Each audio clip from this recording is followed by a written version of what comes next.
EDA, or ectodysplasin, is a protein that naturally occurs in the human body. Those that are affected by XLHED have either a reduction in EDA or it's completely absent from their body. And that's the reason that we see things like an absence of sweat glands or teeth or hair in those individuals, because they don't have the protein that kind of switches on the development of those things. Certainly during the infant period, there's a danger of overheating. That can lead to febrile stroke or even death in some cases if they get too hot and they can't be treated early on. Then there are a whole host of secondary symptoms, lots of respiratory infections and hospitalizations as a result of those things. And perhaps one of the biggest things we hear from our families is the impact on teeth and dentition.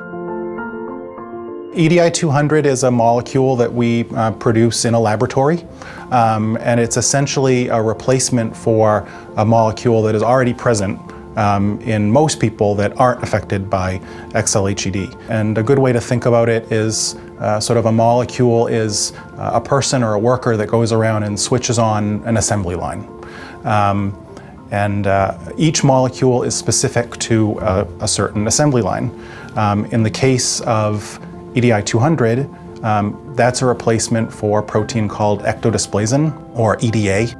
And EDA is the protein that switches on the pathway for what we call appendages of the ectoderm, and that's things like hair, teeth, sweat glands, glands of the respiratory tract. We have a lot of information from animal studies that we've done that lead us to believe that EDI 200 can be effective. You have to give EDI 200 as early as possible during development, and based on our animal studies, we believe that that period in humans is the first 14 days of life.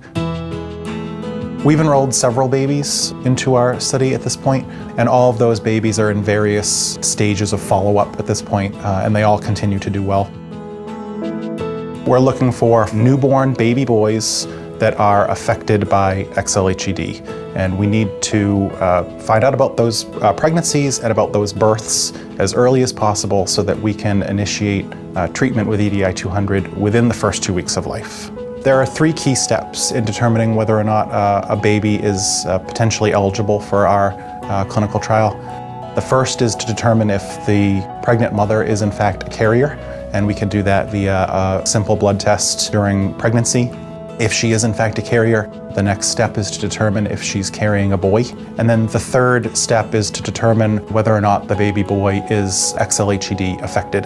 And again, we can do that with a simple blood test after delivery, or if the family elects for an amniocentesis during pregnancy, we can also do the genetic test on a sample of amniotic fluid. You will have to be away from home in order to participate in our clinical study. EDI 200 is not available yet to the general public. You have to go to a clinical site in order to get EDI 200 and be away from home for a period of time, 2.5 to 3 weeks. Our babies get 5 doses of EDI 200 over a 2.5 week period, and then they would be expected to come back to the clinical site for follow-up visits at the age of 2, 4, and 6 months. We have 6 sites around the world. Once we determine where they'd like to go for their study participation, we would put them in touch with the investigator or the physicians that we work with at that site and start working out things like scheduling and just the logistics of getting them there. Edimer helps to coordinate all those and makes all the arrangements for the families. Parents can bring other children that they may have, older siblings. If there are several children that are involved, they can even bring a caregiver. Edimer will do everything we possibly can to make sure that your time away from home is as easy and comfortable as we possibly can. We realize and we recognize that it's an inconvenience. It's certainly difficult to be away from home for any period of time, but particularly when you've just had a baby. All of our sites have hotels and accommodations very close by. In fact, some of them have accommodations that are connected to the actual hospital, so you can be close to your baby during the time that he's participating.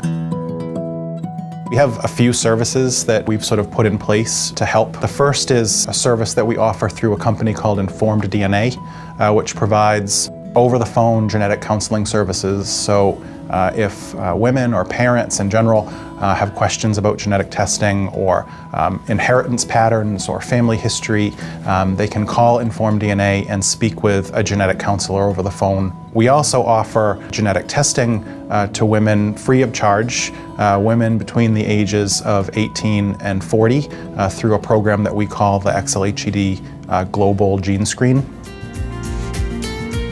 Parents that are interested in potentially participating can find out more information in a variety of different ways. Obviously, the first way they can find out is just to contact Edimer. So they can call me or they can email me and just ask questions is the first thing. Our study is also listed on a website called clinicaltrials.gov, which is where any company that's doing investigational studies lists their trials. Another way that parents can find out more information about Edimer or XLHED or the clinical trial is to contact an independent genetic counselor by the name of Carrie Millard, and her contact information can be found on the XLHED network website. Asking a question does not commit you to participating in the study. You can always change your mind down the road, but it's important to find out about your pregnancy and your risk of having an XLHED affected boy as early as possible. We recognize that being away from home is an inconvenience and it's difficult. Our hope is that families will recognize that there's a trade-off, that it's a very short period of inconvenience for a much bigger payoff. And not just for their babies, the ones that are participating in the study, but also for the XLHED community in general, and for future generations of those affected by XLHED.